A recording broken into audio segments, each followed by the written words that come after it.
जिस गरीब घर जमाई की इज्जत फूटी कौड़ी के बराबर नहीं थी, उसके पास कैसे आया करोड़ों का बैंक बैलेंस? क्यों ये करोड़पति जीना चाहता था एक घर जमाई बनके?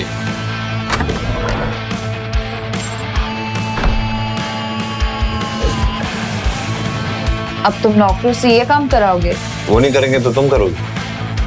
आज तक मुझसे भी तो यही करवाया।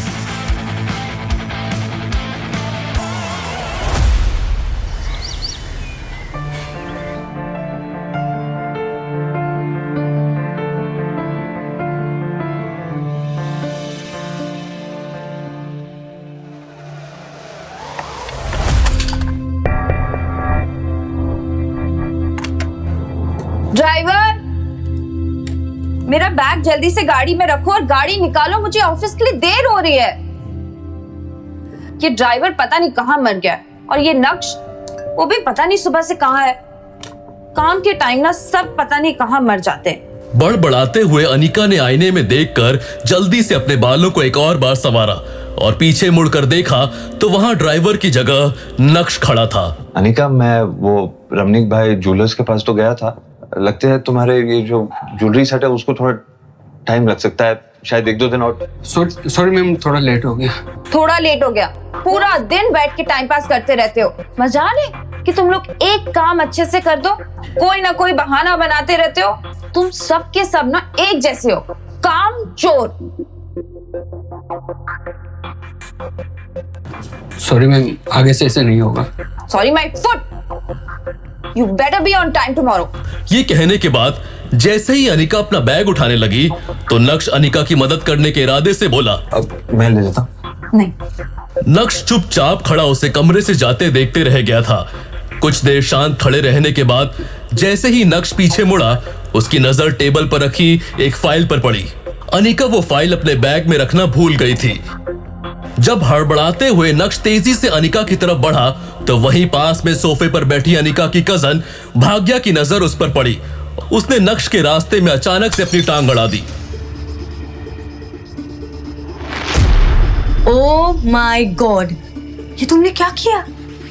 मैंने क्या किया? मैं तो अनिका वो अपनी फाइल भूल गई थी तो मैं उसे फाइल देना चाहता था। रास्ते में ये अचानक आ गई और आप ये अच्छा, तो अब साहबजादे के रास्ते के बीच में मैं आ गई, इसमें भी मेरी गलती है ना? बड़ी माँ आप ठीक है ना? कोई जल्दी से डॉक्टर बुलाओ। इस आदमी ने बड़ी माँ पे गरम गरम चाय गिरा दी।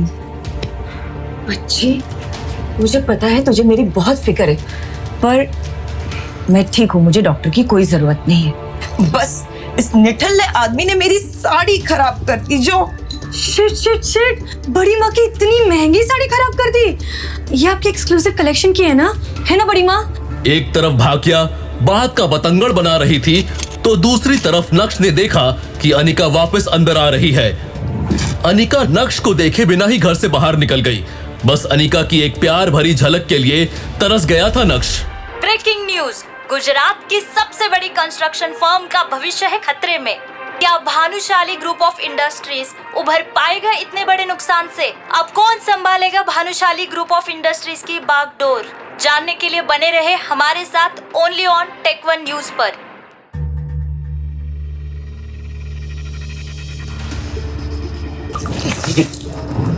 बेवकूफ, एक काम ठीक से नहीं आता, अब सीधे से चलना भी सिखाना पड़ेगा क्या तुझे? खड़े खड़े मेरा मुंह क्या देख रहा है? दफा हो जा मेरी नजरों के सामने से।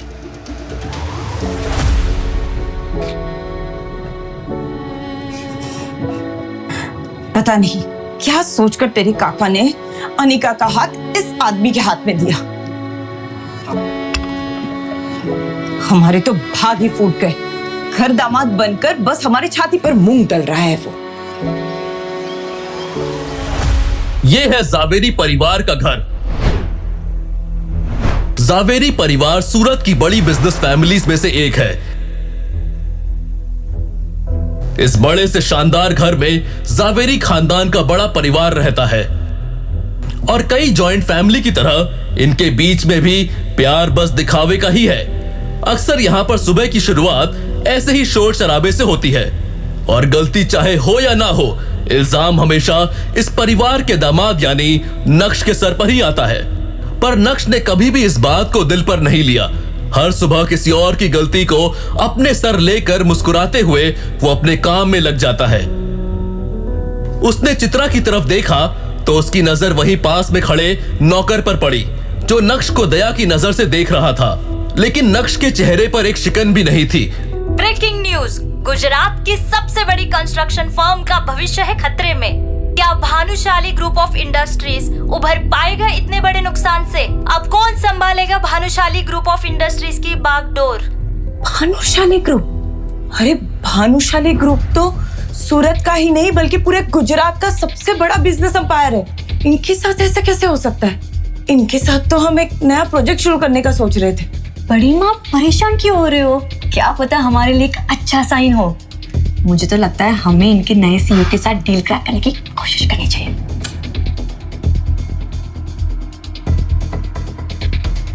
नक्श के चेहरे पर हल्की सी मुस्कुराहट थी, जो उसकी आंखों की चमक को और बढ़ा रही थी। तभी नक्श की नजर दीवार पर टंगी अनिका के पिता रसिक जावेरी की एक तस्वीर पर पड़ी। ये देख रहे हैं आप गुरुजी, आपके वादे के चक्कर में क्या क्या सहन करना पड़ रहा है इस घर में। आप तो जाते जाते अपनी बेटी अनिका का हाथ मेरे हाथों में देकर चले गए, कहीं पीछे से आपके घर में बस रोज कुछ ना कुछ झेलना पड़ता है मुझे।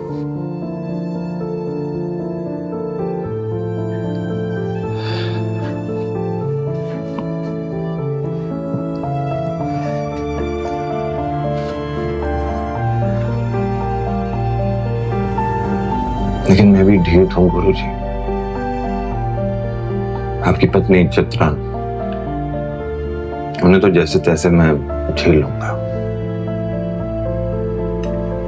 लेकिन मेरा असली मकसद आपकी बेटी अनिका के दिल में जगह बनाना है। उसके दिल में तो मैं जगह बना के ही रहूंगा। एक तरफ नक्श अपने गुरुजी से बात करने में लगा था, तो दूसरी तरफ नक्श का मोबाइल लगातार वाइब्रेट कर रहा था। मगर नक्श तो अपने ही ख्यालों में गुम था, इसलिए उसका ध्यान ही नहीं गया और वो बाथरूम में शावर लेने चला गया। नहाते हुए भी नक्श के दिमाग में बस भानुशाली ग्रुप ही चल रहा था। नक्श इस बात से अनजान था कि उसके फोन पर किसका कॉल आ रहा है, लेकिन यकीन मानिए वो कॉल नक्श की पूरी जिंदगी बदलने वाला था। बस नक्श को फोन उठाने की देर थी। नहाने के बाद जब नक्श बाथरूम से बाहर आया तो उसका फोन दोबारा वाइब्रेट होने लगा, लेकिन इससे पहले कि नक्श को एहसास होता, इस बार भी फोन कट गया था।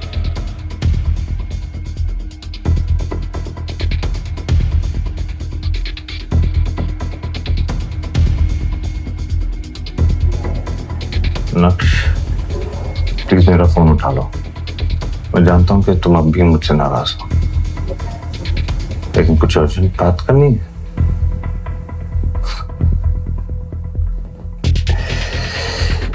कमाल है,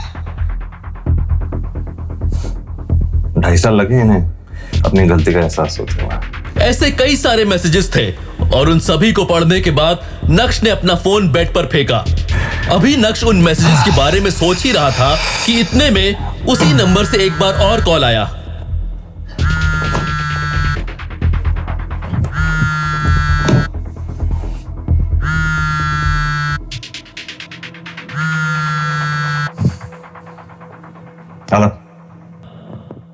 हेलो नक्श बेटा। Hello mister Yashvardhan. अपना नाम सुनकर वो बुढ़ा आदमी थोड़ा सकपकाया, लेकिन यशवर्धन ने फिर से प्यार से शुरुआत की। बेटा, मुझे तुम्हारी बहुत याद आती है।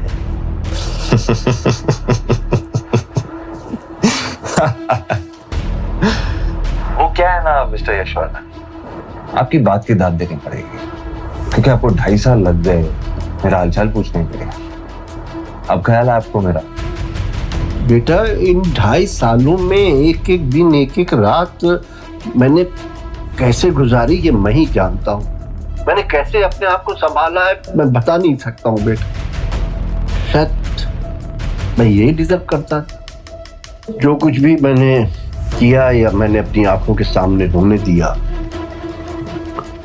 शायद ये उसी का नतीजा है। बेटा मैं तेरी तस्वीर देखकर रोता रहता हूँ और अपने आप को कोसता रहता हूँ कि मेरी आंखों के सामने ये अन्याय कैसे होता रहा। नक्श को यशवर्धन की बात सुनकर रत्ती भर भी भरोसा नहीं हुआ। वैसे मार्केट में क्या खबर फैली है ये मैं जानता हूँ। ये सुनते ही यशवर्धन एकाएक खामोश हो गए, जैसे मानो नक्श ने उनकी चाल पकड़ ली हो। लोग तो तरह तरह की बातें बनाते रहते हैं। इस बार उनकी आवाज में चिंता साफ सुनाई पड़ रही थी। बेटा मैंने काम की बात करने के लिए फोन नहीं किया, बस मुझे तेरी आवाज सुननी थी। मैं जानता हूँ तेरा दिल कितना बड़ा है, चाहे कितनी भी बड़ी गलती क्यों ना हो, तू अपने मन में बैर रखने वाला नहीं है। कुछ लोग ना अच्छे दिल वालों को बेवकूफ समझने की गलती कर देते हैं, पर आप ठहरे यशवर्धन भानुशाली, आप तो ऐसी कभी गलती कर ही नहीं सकते। क्यों, सही कह रहा हूं ना मैं? ये सुनकर यशवर्धन समझ गए थे कि उनका काम इतनी आसानी से नहीं पूरा होगा। आप लोगों ने जो कुछ भी मेरे साथ किया उसे माफ करके मैं आगे बढ़ चुका हूं, लेकिन जो कुछ भी आप लोगों ने मेरे साथ किया उसे मैं कभी भुला नहीं सकता। तो प्लीज मुझे डिस्टर्ब करना बंद कीजिए, क्योंकि हमारा कोई रिश्ता नहीं है। मेरा पोता इतना कठोर तो नहीं था। आपको मेरी बात नहीं समझ आ रही। मैं अपनी जिंदगी में खुश हूँ। आप मुझे आपके साथ कुछ लेना देना नहीं है। आपका मेरा कोई रिश्ता नहीं है, और आप क्यों मुझे वापस उसी जगह बुलाना चाह रहे हैं जहां मुझे सिर्फ दर्द और तकलीफ मिली? क्या तेरा दिल नहीं करता है मेरी सूरत देखने को, मुझे मिलने को? बेटा एक बार मुझे मिल ले, अब फिर पता नहीं मेरे पास कितने दिन बचे। यशवर्धन बहुत अच्छे से जानते थे कि नक्श चाहे अपना दिल जितना भी सख्त कर ले, लेकिन इस बात पर वो पिघल ही जाएगा। नक्श स्ट्रॉन्ग हेडेड था, पर निर्दयी नहीं। ठीक है, एक और आखिरी बार बस। थैंक यू बेटा, थैंक यू। मैं तेरी सारी फेवरेट डिशेस बनवा के रखूंगा, जो भी तुझे पसंद है। मैं घर नहीं आ रहा, बाहर मिलेंगे आपके ऑफिस में, बिना किसी तामझाम के। हाँ हाँ ठीक है ठीक है। तो कल मिलते, मैं अपनी गाड़ी तुम्हें लेने के लिए भेज दूंगा। उसकी भी कोई जरूरत नहीं है, क्योंकि मुझे पता है कि भानुशाली ग्रुप ऑफ इंडस्ट्रीज का ऑफिस कहाँ है। मैं पहुंच जाऊंगा। बीते 2.5 सालों में कभी भी यशवर्धन ने नक्श से कांटेक्ट नहीं किया था। 2.5 सालों से नक्श भानुशाली ग्रुप से भी बाहर था, तो अब जब भानुशाली ग्रुप डूब रहा है तो यशवर्धन को नक्श की याद क्यों आ रही थी? ये सोच सोचकर नक्श और भी ज्यादा कंफ्यूज हो रहा था। तुरंत ही नक्श ने अपना लैपटॉप बाहर निकाला और इंटरनेट की हेल्प लेते हुए भानुशाली ग्रुप में चल रहे हलचल जानने की कोशिश की। ऐसे तो नक्श के हाथ में भानुशाली ग्रुप को लेकर कुछ हाथ नहीं आया, लेकिन उसके हाथ में ऐसा कुछ आ गया जिसे देखने के बाद नक्श की आंखों की चमक 4 गुना बढ़ गई थी। सचिन,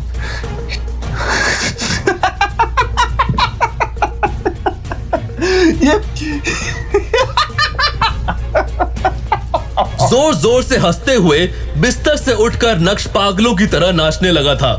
वो भूल गया था कि ये घर उसका नहीं है, वो तो बस इस घर का घर जमाई है। अब इस पागल को क्या हो गया? इसमें माता वाता तो नहीं आ गई? नक्श के हंसने की आवाज सुनकर चित्रा का दिल बाहर आ गया था। नक्श की हंसी और नाचने का पागलपन रुकने का नाम नहीं ले रहा था। बड़ी मत छोड़ो ने તમે ઢોકલા ખાઓ ઢોકલા આદમીના પાછળ શું સમય બરબાદ કરો।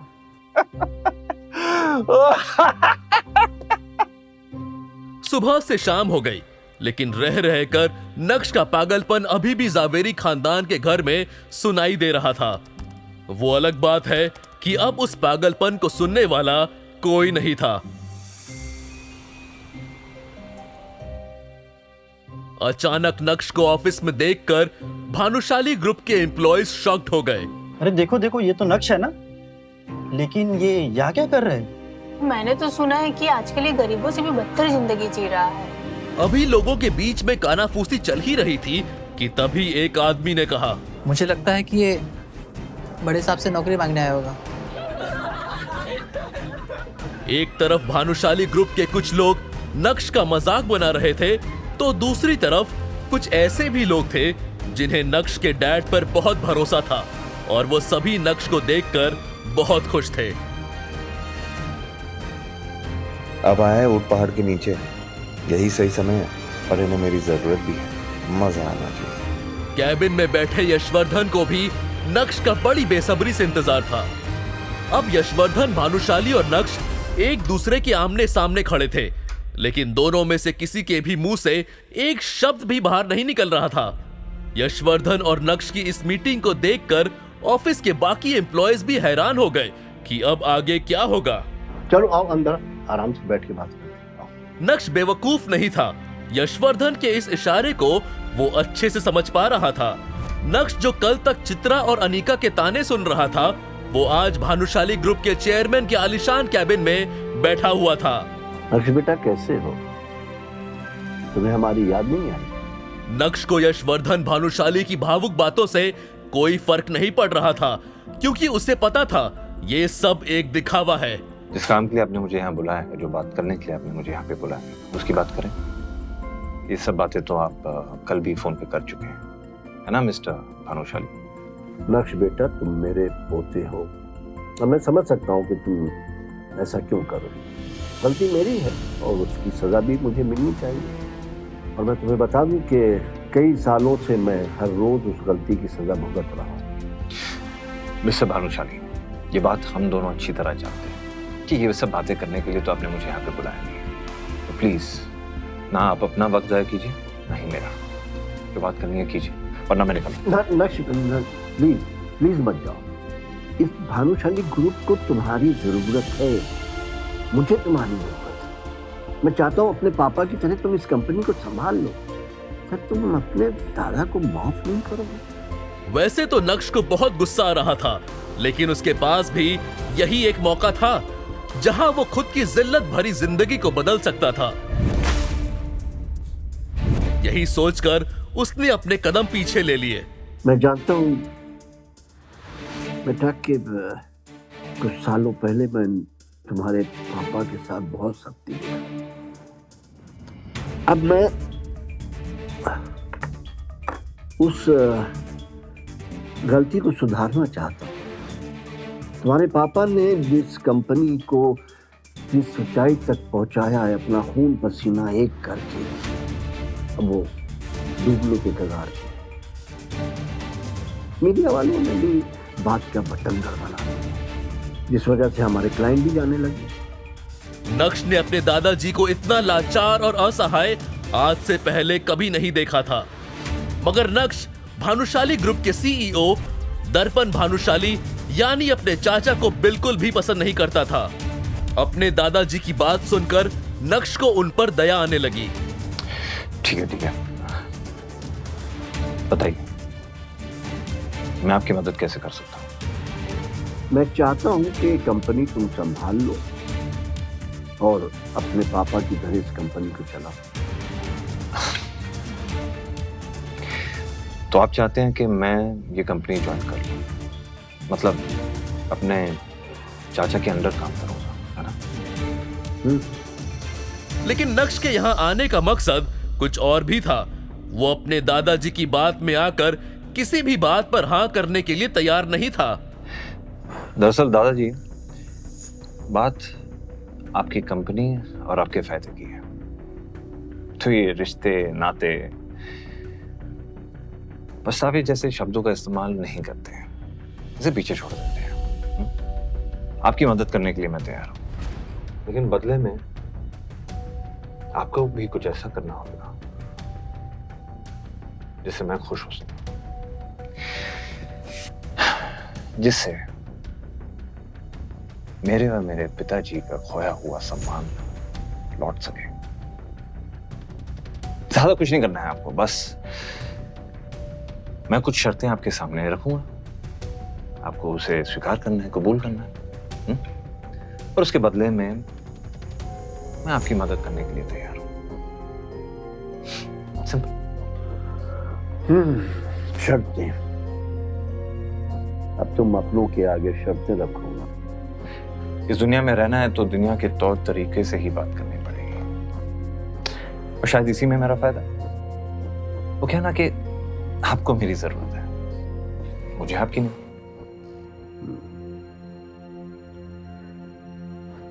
ठीक है, तुम्हें मुझसे क्या चाहिए? ये आपने की ना फायदे की बात। सबसे पहली शर्त, अब इस कंपनी में मैं दोबारा तभी लौटूंगा जब इस कंपनी का सीईओ मैं बनूंगा, ठीक उसी तरह जिस तरह मेरे चाचा ने मेरे पिताजी की जगह ले ली थी। मैं ये बात तो जानता था कि आपने मुझे भानुशाली ग्रुप ऑफ इंडस्ट्रीज को बचाने के लिए नहीं बल्कि चाचा की कंपनी को बचाने के लिए यहाँ पे बुलाया, लेकिन आपको अपनी गलती का जरा सा भी अफसोस नहीं हुआ। ऐसी बात नहीं है बेटा, लेकिन अच्छा ये बताओ तुम्हारी बाकी की शर्तें क्या हैं? मेरी दूसरी शर्त यह है दादाजी कि इस कंपनी को मैं तभी ज्वाइन करूंगा जब इस कंपनी में काम करने की मुझे पूरी फ्रीडम मिलेगी। इस कंपनी में कितने पैसे आ रहे हैं, कितने पैसे जा रहे हैं, सब मेरी जुरिस्डिक्शन के अंदर होगा। सब ये समझ लीजिए कि अब ये कंपनी मेरे हिसाब से चलेगी।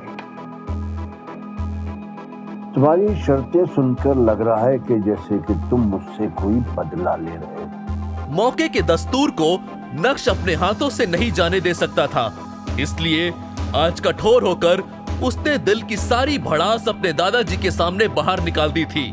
और किस्मत देखिए, आज समय भी नक्श का साथ देता हुआ नजर आ रहा था। नक्श का ये रूप यशवर्धन ने पहली बार देखा था। उन्होंने तो नक्श को बहुत सीधा साधा समझा था और उन्हें लगा था कि नक्श से बात करना बहुत आसान होगा, लेकिन मिलने के बाद उनकी सोच पूरी तरह से गलत साबित हुई थी।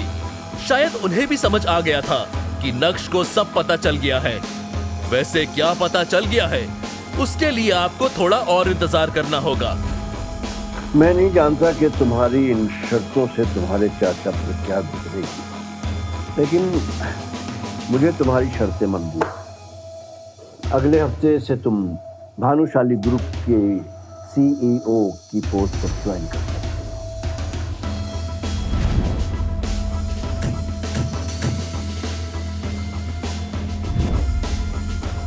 बात खत्म होते ही यशवर्धन ने सर झुका लिया, लेकिन नक्श भी वहां पूरी तैयारी के साथ आया था। इसलिए नक्श ने अपने दादाजी के सामने एक अग्रीमेंट पेपर रखा और उसे साइन करने के लिए कहा। ये क्या है? क्या तुम्हें मुझ पर भरोसा नहीं है? अब जो कुछ भी मेरे परिवार पे गुजरा है उसके बाद तो आपके साइन पे ही मुझे भरोसा है। वैसे आपके लिए भी एक कॉपी लेके आया हूं, बस ज्यादा सोचिए मत, फॉर्मेलिटीज को पूरा करते हैं। आखिरकार हूं तो मैं आपका पोता ही, है ना? पर अपने पोते के लिए इतना तो कर ही सकते हैं, और इस बहाने शायद आपका पछतावा तो मत हो जाए। मुस्कुराते हुए नक्श भी कैबिन से बाहर चला गया और जाते जाते अग्रीमेंट पेपर की कॉपी को यशवर्धन के हाथ में थमा चुका था।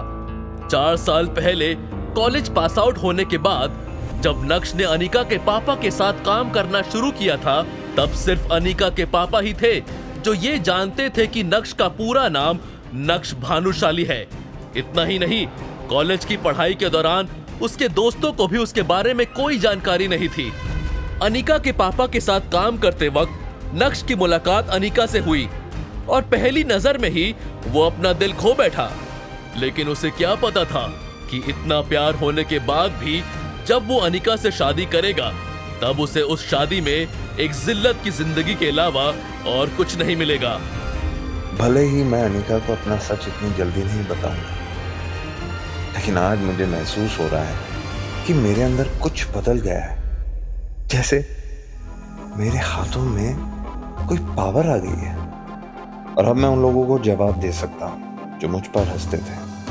बगावत की शुरुआत तो हो गई और अब आगे आगे देखो होता है क्या।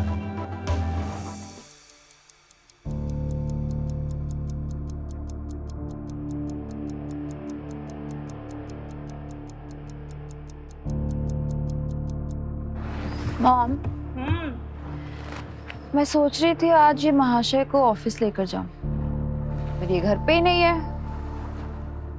और मेरी किस्मत इतनी फूटी हुई क्यों है? आपने मेरी शादी इस गधे से क्यों कराई है? शू करे छे? तुझे ऊपर जाने की बहुत जल्दी है। ऊपर जाने की? नहीं, बिल्कुल नहीं। तो शांति से बैठ ना, क्योंकि तेरे सवालों का जवाब ऊपर तेरे पप्पा दे सकते हैं। तेरे साथ साथ मेरी भी किस्मत फूट गई। कम ऑन मॉम, ये कैसा जोक है? जोक? मजाक मैं कर रही हूँ या तू? पिछली बार उसको ऑफिस लेके गई थी तो याद है ना क्या हुआ था? फिर से उसको लेके जाके अपना मजाक उड़वाना चाहती है? आप बहुत फिक्र करती हो। आपको क्या लगता है मैं गधी हूँ? मैं उसको लेके जाऊंगी और वापस अपनी बेइज्जती कराऊंगी? वैसे बस ऑफिस तक लेके जाऊंगी, अंदर आने नहीं दूंगी। फिर वो ज्वेलरी शॉप में जाएगा, मेरा नेकलेस लेगा और घर वापस आ जाएगा। और वैसे भी इससे ज्यादा मैं उसके साथ टाइम स्पेंड नहीं कर सकती। अभी चित्रा और अनिका नक्श को बुरा भला कह ही रहे थे कि तभी नक्श वहां आ गया। भाई साहब का एटीट्यूड देखने लायक था। जब अनिका ने देखा कि नक्श उसे इग्नोर करता हुआ अपने कमरे की तरफ जा रहा है, तो अनिका को और भी ज्यादा गुस्सा आ गया। ये लो, आ गए साहबजादे नैन मटक्का करके। मॉम अभी नहीं, प्लीज प्लीज, मुझे ऑफिस के बहुत लेट हो रहा है और विहान मेरा वहां पे वेट कर रहा होगा। विहान का नाम सुनते ही नक्श के चेहरे का रंग फीका पड़ गया।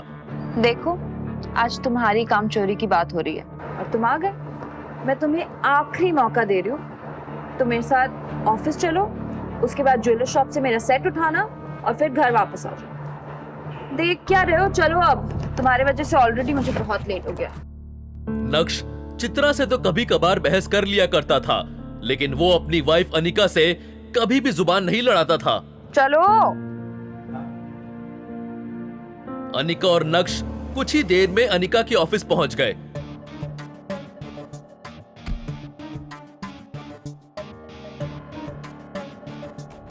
अनिका जब अपने कैबिन में पहुंची तो उसका दोस्त और बिजनेस पार्टनर विहान बजाज पहले ही वहां बैठा उसका इंतजार कर रहा था।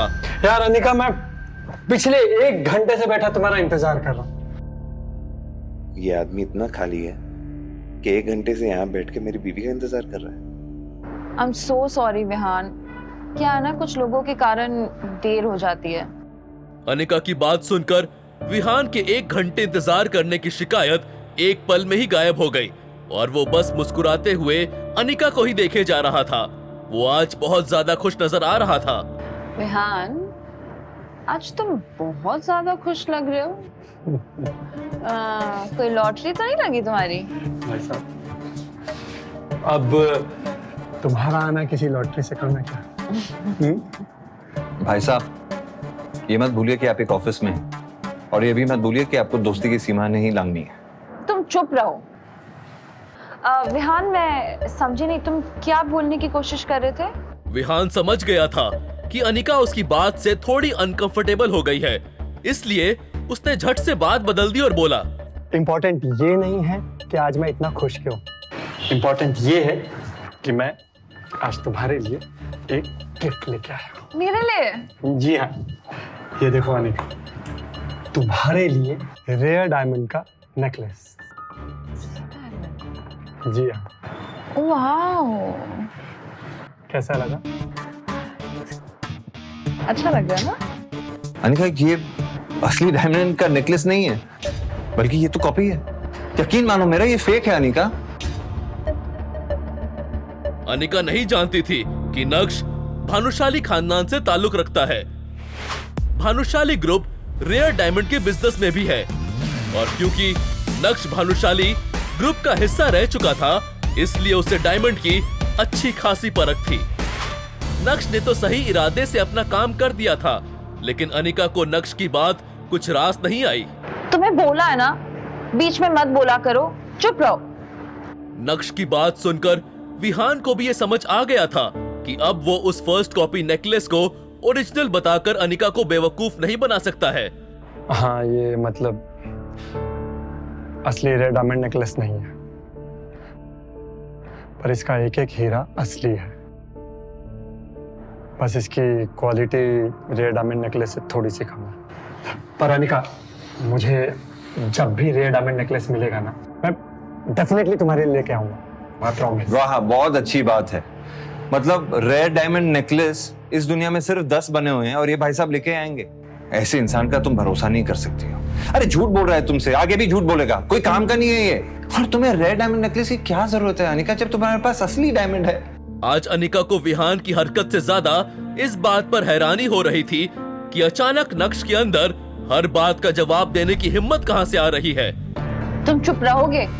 नक्श के मुंह खोलने से पहले विहान को लगा था कि अनिका नेकलेस देखते ही उसके प्यार में पागल हो जाएगी। आखिर वो उसे कोई छोटी चीज नहीं, डायमंड का हार दे रहा था। अब पोल तो उसकी खुल चुकी थी, तो वो करता भी क्या? शांति से चुप बैठने के अलावा उसके पास करने के लिए और कुछ भी नहीं था। पर इस वक्त अनिका के पास विहान को दिलासा देने के अलावा और कोई चारा नहीं था। तो क्या हुआ विहान, अगर ये कम क्वालिटी वाला डायमंड नेकलेस है, ये नॉर्मल सी बात है। अब हर कोई वो रेयर डायमंड वाले नेकलेस तो नहीं खरीद सकता ना।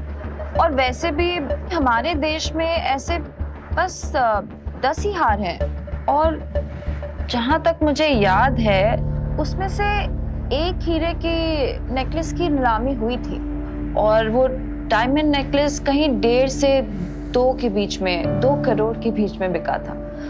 किसने खरीदी वो तो मैं नहीं जानती हूँ। पर विहान, तुम्हें कोई रेयर नेकलेस लाने की जरूरत नहीं है, ये भी बहुत सुंदर है। I really love it. I mean, you know what, मैं इसको बहुत संभाल के अच्छे से रखूंगी। Thank you so much. Anika की बात सुनकर तो विहान के जैसे तोते ही उड़ गए। इस हार को खरीदने में ही उसे पसीना आ गया था। भूल जाओ बेटा विहान, अनिका को इम्प्रेस करने में कंगाल हो जाओगे, कंगाल।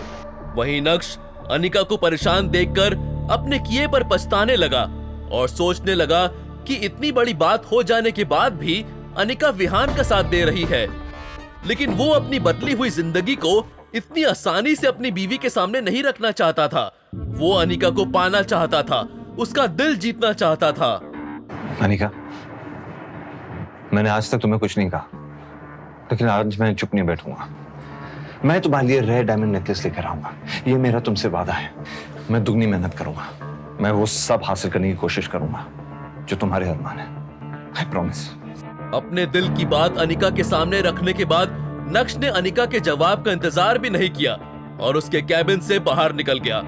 नक्श ने पलटकर अनिका की तरफ देखा तो अनिका भी उसी की तरफ देख रही थी। प्यार नहीं तो कम से कम नक्श अनिका का ध्यान अपनी तरफ खींचने में कामयाब हो गया था। क्या नक्श को खुद से दूर रखकर मैंने कोई गलती तो नहीं की? ये क्या सोच रही हूँ मैं? विहान मेरा बिजनेस पार्टनर है, मेन इन्वेस्टर है।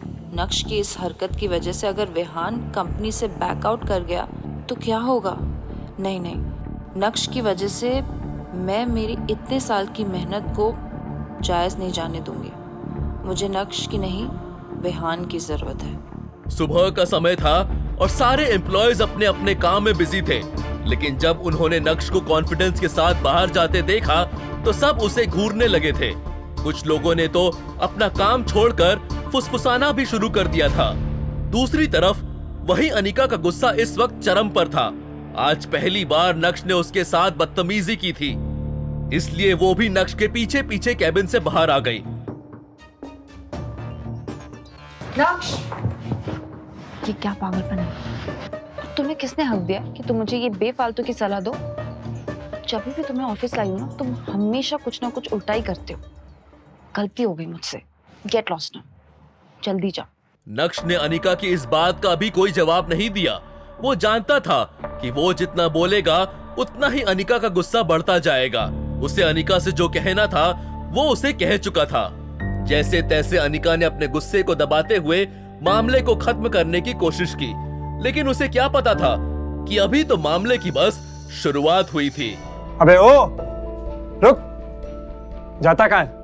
अनिका ने विहान को रोकने या फिर शांत करने की कोई कोशिश नहीं की। शायद वो भी इस तमाशे को एंजॉय करना चाहती थी। नक्श ने पहले तो अनिका के सामने विहान का भांडा फोड़ा और उसे पूरी तरह से एम्बैरस किया। उसके बाद नक्श ने अपनी ही बीवी को सलाह भी दे डाली, जो पिछले 2.5 सालों में उसने पहले कभी नहीं दी थी। लेकिन अनिका की खरी खोटी सुनने के बाद अब नक्श कोई बात नहीं करना चाहता था। नक्श का ये एटीट्यूड विहान से बर्दाश्त नहीं हुआ और उसने अपनी चाल बढ़ाते हुए नक्श का पीछा किया। अबे भाग कर रहा है, बहरा है क्या? तब से आवाज दे रहा हूँ, सुनाई नहीं दे रहा है तुझे? नक्श ने उसकी बात का कोई जवाब नहीं दिया। अबे तू है कौन? तेरी औकात क्या है? तूने मेरे सामने मेरे गिफ्ट का मजाक उड़ाया। मैं दावे के साथ कह सकता हूँ तू मार्केट में जाके खुद को बेच भी देगा ना, तब भी वो नकली हार नहीं ला पाएगा। बड़ा है बात करता है। तुझे ना तुम्हारी मार्केट वैल्यू पता होनी चाहिए। 0 डब्बा बोल। जब कोई आपकी खामोशी का फायदा उठाने लगे तो बोलना जरूरी हो जाता है। पहली बात, जो लड़की तुम्हारे सामने खड़ी है ना, वो मेरी बीवी है, तो बेहतर यही होगा कि तुम उससे दूर रहो। दूसरी बात, तुम्हारा दिया हुआ हीरे का नकली हार की कोई जरूरत नहीं है, ये मैं खुद इसे लाके दे सकता हूं। तो अपना ये ढोंगी दिखावा बंद करो। तीसरी बात, जिसकी खुद की जेब में नोट नहीं होते, वो चिल्लर बजा के दिखावा नहीं करते। और एक बोनस बात, दोबारा इस पेन को टच किया ना तो मैं तेरा हाथ तोड़ दूंगा। नक्श ने विहान को अपने स्वैग के दर्शन करवा दिए थे। इसी के साथ नक्श ने विहान को एक बाजू ढकेला और ऑफिस से बाहर निकल गया। नक्श के वहां से जाने के बाद कुछ देर तक विहान वहीं खड़ा रहा, लेकिन इतनी बेइज्जती होने के बाद वहां रुकने का कोई सेंस नहीं था। तमाशा खत्म होने के बाद अनिका भी ऑफिस के अंदर चली गई। क्या देख रहे हो तुम लोग? Get back to work. ये अंजी कॉर्पोरेशन का ऑफिस था, जिसकी चेयरपर्सन अनिका थी। अपने कैबिन में जाने के बाद अनिका गुस्से से आग बबूला हो रही थी। पिछले कुछ महीनों से अनिका की कंपनी के हालात ठीक नहीं थे। वो मुश्किल से उसे संभालने की कोशिश कर रही थी। क्या करे उसे ये समझ नहीं आ रहा था। तभी उसे विहान मिला और जब उसकी दोस्ती विहान से हुई तब जाकर उसे पता चला कि वो एक बहुत बड़े परिवार से ताल्लुक रखता है। और बस यहाँ से अनिका ने विहान को अपने जाल में फंसाना शुरू किया। और आज विहान न सिर्फ उसकी कंपनी का बिजनेस पार्टनर है, बल्कि मेजर इन्वेस्टर भी है। और विहान की वजह से ही अनिका की कंपनी अभी चल रही है। इस कंपनी के सारे लॉसेस विहान ही बेयर करता है और अनिका को इसकी बहुत जरूरत भी है। अनिका का विहान से दोस्ती करना कोई आसान काम नहीं था। कितने पापड़ बेलने के बाद वो उसके करीब आ रही थी। सब ठीक चल रहा था, सब कुछ अनिका के प्लान के मुताबिक हो रहा था, लेकिन नक्श ने आकर आज सब कुछ बिगाड़ दिया। जो लड़की तुम्हारे सामने खड़ी है वो मेरी बीवी है। क्या जरूरत थी उसे विहान को ऐसा कुछ कहने की? हार भले ही नकली था, लेकिन ये सब कहकर उसका ईगो हर्ट करने की क्या जरूरत थी? अब पता नहीं वो उसकी कंपनी में अपना पैसा इन्वेस्ट करेगा या नहीं। अगर वो आज नक्श को अपने साथ नहीं लेकर आती तो अभी विहान उसके साथ बैठा होता। अंजी कॉर्पोरेशन के ऑफिस से बाहर आकर नक्श काफी खुला खुला महसूस कर रहा था और नक्श इस शुरुआत को बरकरार रखना चाहता था। तभी अचानक से नक्श का फोन बजा और जब उसने स्क्रीन पर अपने दादाजी का नाम देखा तो उसके चेहरे पर चालाकी वाली मुस्कान आ गई थी। Mister Bhanushali, what a coincidence. मैं भी आपको फोन ही करने वाला था और देखिए आपका फोन आ गया। अच्छा नक्श बेटा, तुम्हें अपने दादाजी की याद आ गई? अच्छा मजाक कर लेते हैं दादाजी। आपने मुझे फोन किया है तो जरूर कुछ इंपॉर्टेंट काम होगा। वैसे मैं भी आपको एक बहुत ही खास काम के लिए फोन करने वाला था। ठीक है, तो काम की बात कर लेते हैं। अगले हफ्ते तुम भानुशाली ग्रुप के नए सीईओ की कुर्सी पर बैठने वाले हो, तो मैंने तुम्हारी ये खास आदमी से मीटिंग फिक्स की है। एड्रेस तुम्हें व्हाट्सएप कर दिया है, तो तुम मुझसे कल मिल लेना। मुझे किसी को भी मिलने में कोई प्रॉब्लम नहीं है, लेकिन आपको भी मेरी 2 शर्तें पूरी करनी होगी। पहली शर्त, आपको आज के आज मेरे लिए एक रेयर डायमंड नेकलेस का बंदोबस्त करना होगा, और दूसरी वो मैं आपको व्हाट्सएप कर रहा हूं। और हाँ, वो काम भी बेहद खास है, जल्दी हो जाना चाहिए। नक्श पॉइंट टू पॉइंट बात कर रहा था और उसका एटीट्यूड 7वें आसमान पर था, जो यशवर्धन को बिल्कुल भी पसंद नहीं आ रहा था। नक्श बेटा, तुम्हें ऐसा नहीं लगता कि तुम्हारी डिमांड्स बढ़ती जा रही हैं? अभी तो तुमने भानुशाली ग्रुप ज्वाइन भी नहीं किया है। ज्वाइन करने के बाद पता नहीं क्या होगा। मेरी डिमांड्स बढ़ती जा रही हैं? कम ऑन दादाजी, कैसे बातें कर रहे हैं आप? ऐसी बात है कि आपने भी अगर मुझे ऑफिस बुलाया तो कोई डिमांड पूरी करने के लिए बुलाया होगा। It's always give and take दादाजी, आखिर तो आपका ही खून हूं ना मैं, और मेरी डिमांड पूरी हो जानी चाहिए। ये काम बेहद खास है, व्हाट्सएप कर रहा हूँ, जस्ट गेट इट डन। तुम बहुत नक्श उन्हें अपनी गलती का पूरा एहसास करवा रहा था और यशवर्धन उस एहसास में दबते हुए नजर आ रहे थे। फोन रखते ही नक्श ने देखा कि उसे व्हाट्सएप पर 3 मैसेजेस आए हुए हैं। एक उसके दादाजी का था और बाकी के दोनों उसकी बीवी अनिका के थे। अनिका ने उसे 10,000 रुपए भेजे थे और लिखा था, नक्श, तुमने कपड़े खरीदे? मैंने तुम्हें बोला था ना कि हम फैमिली गैदरिंग में जा रहे हैं, प्लीज भिखारियों जैसे मत आना।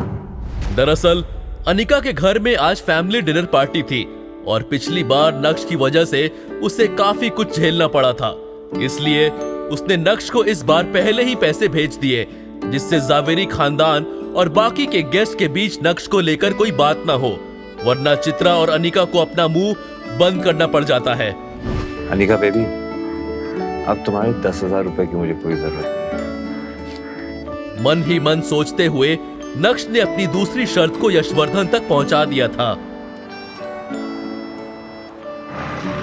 हटो। भाई साहब, golden domain society. Golden domain society Surat की ही नहीं बल्कि गुजरात की सबसे लग्जरियस सोसाइटीज में से एक थी और इस सोसाइटी से पूरे सूरत की खूबसूरती को नापा जा सकता था।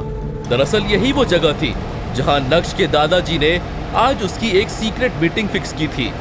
लेकिन नक्श किससे मिलने जा रहा है, इस बात की उसको कोई जानकारी नहीं थी। उसने सोचा ही नहीं था कि जिस इंसान से वो मिलने आया है वो कोई और नहीं बल्कि उसका चाचा दर्पण भानुशाली होगा। ये जानकर नक्श अपने चाचा से बिना मिले ही वहां से जाना चाहता था, लेकिन तभी अचानक से उसके कान में एक आवाज सुनाई पड़ी, नक्श,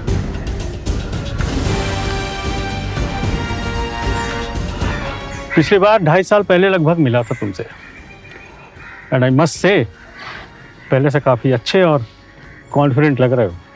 अब क्योंकि दर्पण भानुशाली ने नक्श से बात करना शुरू कर दिया था, इसलिए नक्श किसी का डिसरिस्पेक्ट नहीं करना चाहता था। हालांकि नक्श ज्यादा बात नहीं करना चाहता था और अपने चाचा की शक्ल तो बिल्कुल भी नहीं देखना चाहता था। दर्शन काका, तमें सीधे पॉइंट पे आओ ने और बताओ भानुशाली फैमिली को अब मेरी क्या जरूरत है?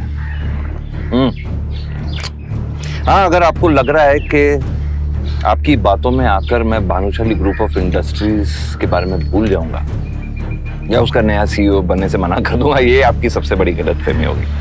कोई डाउट मत रखना।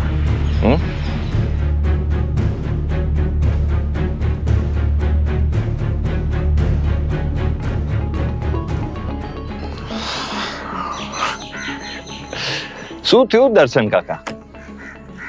शायद आप ये बात भूल रहे हैं कि आप मुझे ज्यादा परेशान करना अफोर्ड नहीं कर सकते, क्योंकि अब भी खेतान एंटरप्राइजेस के शेयर्स मेरे नाम पे हैं। ये शेयर्स तो आप जानते हैं ना, जो आपने दादाजी और पापा को लेने से मना किया था। और ये शेयर्स आपके लिए कितने इंपॉर्टेंट है और भानुशाली ग्रुप ऑफ इंडस्ट्रीज के लिए कितने इंपॉर्टेंट है अच्छी तरह जानते हैं। तो दर्शन काका, अगर मुझे गलती से भी कुछ हो गया ना, तो जो कुछ भी आप चाहते हैं मुश्किल से मिल पाएगा, शायद कभी भी नहीं। तो आइंदा मुझे रोकने की कोशिश मत करना। भानुशाली ग्रुप ऑफ कंपनीज पूरे गुजरात में एक बड़ा नाम था। छोटे से बड़ा हर बिजनेसमैन को भानुशाली ग्रुप की सारी जानकारी थी। 4 साल पहले मार्केट में उन्हें कंपटीशन देने के लिए कोई भी नहीं था, क्योंकि उस समय भानुशाली ग्रुप का सीईओ नक्श के पिता यानी जितेन भाई भानुशाली थे। जितेन भाई को बिजनेस की सारी एबीसीडी पता थी और यही वजह थी कि उन्होंने खेतान एंटरप्राइजेस के 40% शेयर्स खरीद लिए थे। उन्हें पता था कि आगे का मार्केट कैसी करवट लेगा और वो उसका पूरा फायदा उठाना चाहते थे। लेकिन ये बात दर्पण भानुशाली और यशवर्धन भानुशाली को पसंद नहीं आई और बिना कुछ सोचे समझे उन दोनों ने मिलकर जितेन भाई भानुशाली को भानुशाली ग्रुप से बाहर का रास्ता दिखा दिया।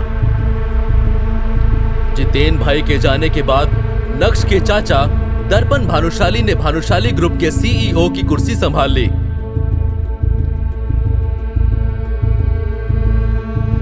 लेकिन वो अपनी कंपनी को संभाल पाने में पूरी तरह से फेल हो गए।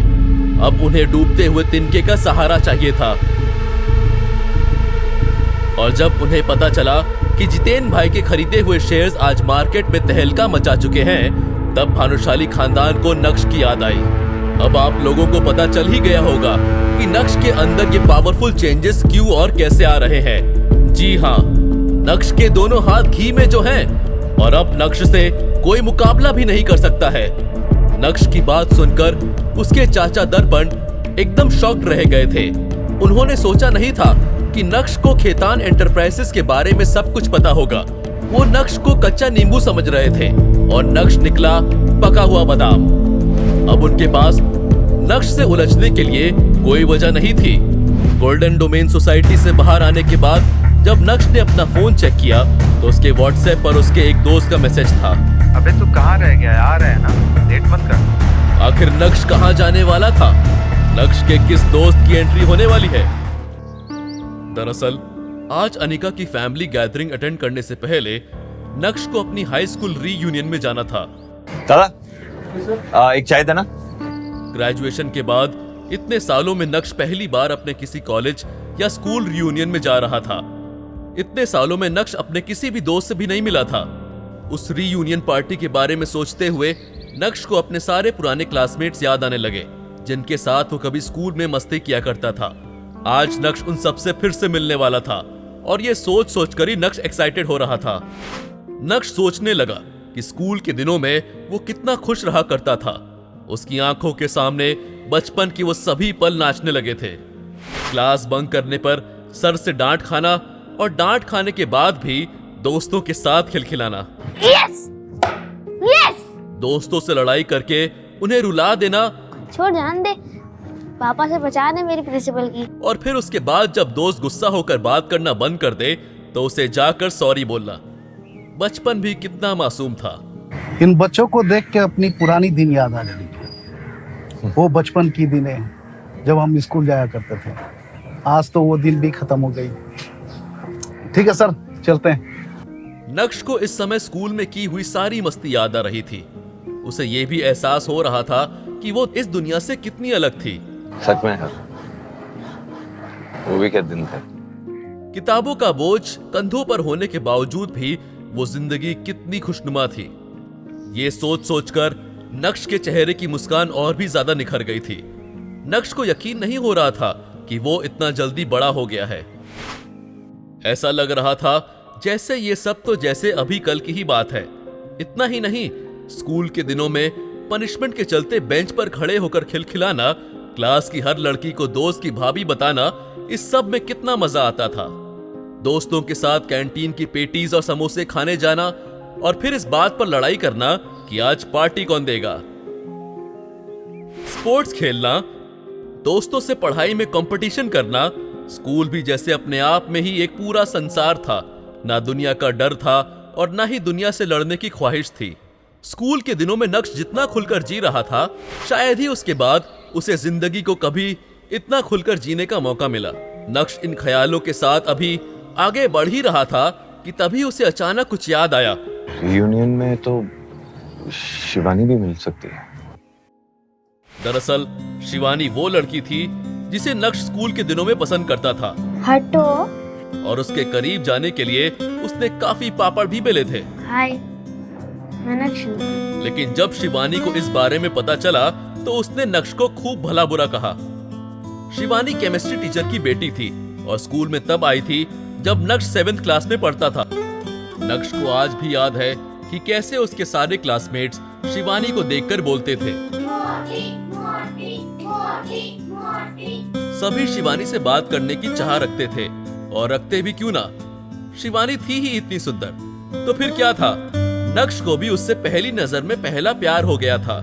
लेकिन वो अलग बात है कि नक्श उसके साथ कभी अपनी केमिस्ट्री सेट नहीं कर पाया था। नक्श के सारे दोस्त उसे शिवानी के नाम से चिढ़ाते भी थे। शिवानी, तुम्हारे लिए ये सब क्या है? तुम्हारी हिम्मत कैसे है मुझे रोज देने की? देखना, एक दिन मैं इतनी बड़ी सुपर स्टार बनूंगी ना, ऐसे लोग मेरे आगे पीछे घूमेंगे। जाओ यहाँ से। एक बार डांट खाने के बाद नक्श के दिमाग से शिवानी का सारा भूत उतर गया था और उसने दोबारा कभी शिवानी के करीब जाने की कोशिश नहीं की थी। देखना, एक दिन मैं इतना बड़ा आदमी बनूंगा ना कि सब मेरे आगे पीछे घूमेंगे। यही वजह थी कि स्कूल वाले प्यार की ये कहानी स्कूल खत्म होने के साथ ही खत्म हो गई थी। स्कूल के बाद एक दो बार नक्श ने शिवानी को फेसबुक और इंस्टाग्राम पर देखने की भी कोशिश की थी, पर अनिका से मिलने के बाद उसकी ये खोज खबर भी खत्म हो गई। हालांकि अब शिवानी के लिए नक्श के दिल में कोई जगह नहीं थी, लेकिन फिर भी वो दोबारा शर्मिंदा होने से बचना चाहता था।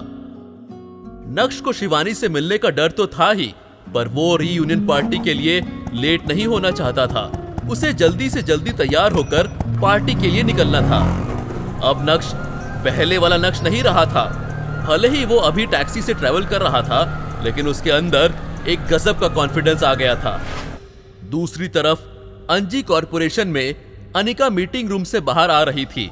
वो काफी सीरियस लग रही थी कि तभी उसने कुछ एम्प्लॉयज को बातें करते सुना, और वो सब लोग नक्श के बारे में ही बात कर रहे थे। यार मैं तो हंसते हंसते मर जाऊंगी। दुनिया में इतने अजीब आदमी भी होते हैं क्या? मतलब तेवर तो देखो इसके, करता धरता कुछ नहीं है और आ गया यहाँ और हमारी मैडम को गुस्सा दिला दिया। मुझे तो लगा था कि मैडम उसको छोड़ देगी, लेकिन ये तो उल्टा खुद मैडम के सर पर नाच रहा है। मुझे तो कभी कभी लगता है कि उन दोनों की शादी हो कैसे गई। अरे शादी छोड़ो, 2 साल में उनका डिवोर्स कैसे नहीं हुआ? अनिका ये देखकर हैरान थी कि कैसे उसके यहाँ काम करने वाले एम्प्लॉयज ने उसका ही मजाक बनाकर रख दिया है। आज मैं थोड़ा जल्दी आ गई ना ऑफिस, तो मैंने उस आदमी को मैम के पीछे पीछे जाते हुए देखा। पहले तो मुझे लगा वो नौकर है, लेकिन बाद में उसके तेवर जो बदले हैं बाबा। वो बोल रहा था कि विहान सर ने दिया हुआ डायमंड नेकलेस नकली है। तुम्हारा दिया हुआ हीरे का नकली हार की कोई जरूरत नहीं है, ये मैं खुद इसे लाके दे सकता हूँ। मतलब सोचो, जिस आदमी ने जीवन में हीरे देखे भी नहीं होंगे, वो जोरी बना घूम रहा है। अरे तुम लोगों को याद है पिछले साल ये आदमी आया था अपना स्कूटर लेके यहाँ पे, तब तो इसे देखकर लग रहा था कि ये अपने टूटे हुए स्कूटर को ठीक भी नहीं कर पाएगा, और अब जोरी बनके हीरा परखने चला है। भाई वाह, मैडम के आदमी को तो झूठे नंबर 1 का टैग दे देना चाहिए। अरे यार कोई नहीं, झूठ बोलकर बेचारा जिनको तसल्ली दे रहा होगा, तुम लोग खामखा उस गरीब के पीछे पड़ गए। तभी अचानक से उमा ने देखा कि अनिका उनकी सारी बातें सुन रही थी। सॉरी मैम, हम लोग तो बस यूं ही। इससे आगे बोलने की हिम्मत उमा के पास भी नहीं थी। अनिका ने कुछ भी नहीं कहा, और सभी के वहां से जाने के बाद अनिका भी अपने दिल में गुस्सा भरकर चुपचाप वहां से निकल गई थी। जब अनिका अपने कैबिन में गई तो उसके लिए अपने गुस्से को काबू में रखना बहुत मुश्किल हो रहा था। उसे समझ नहीं आ रहा था कि वो अपने गुस्से का क्या करे। जब अनिका बेकाबू हो गई तो उसने अपने हाथ में पकड़े कॉफी मग को पूरी ताकत से दीवार पर दे मारा। अनिका के मन में ये भी चल रहा था कि आखिर नक्श की वजह से उसे और कितना बेइज्जत होना पड़ेगा। पापा, मैं तो आपकी सबसे प्यारी बेटी थी ना।